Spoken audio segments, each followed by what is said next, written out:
Hey TransLash family, it's me, Amara Jones. I don't know about you, but I am so exhausted. When does our community get to catch a break?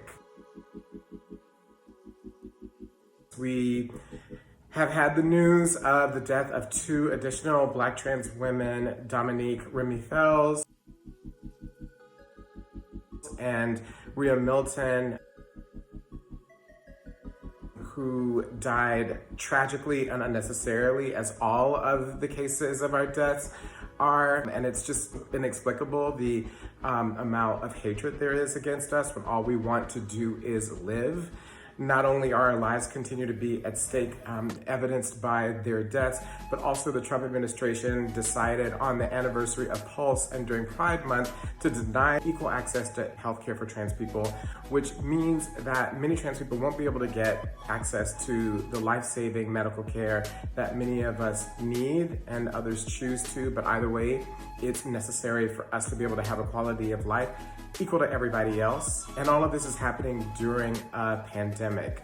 I have written a lot about the importance of trans healthcare. Our last Lives at Stake was explicitly about trans healthcare. Many of us are terrified to go to the doctor already because of existing discrimination that we face. And so this just layers another barrier on top of us to keep us from being ourselves and for being full human beings. I also did a documentary on it talking about how important it is for me.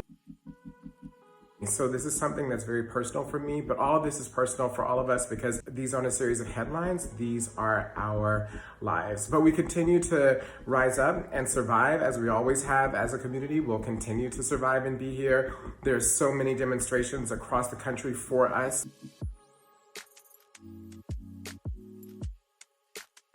So we continue to be resilient and raise ourselves up as we do as a community.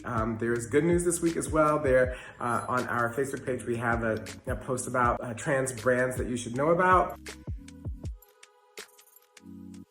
So go and do a little retail therapy, I guess, if we can do that in a recession. We're also in a state of mourning and shock.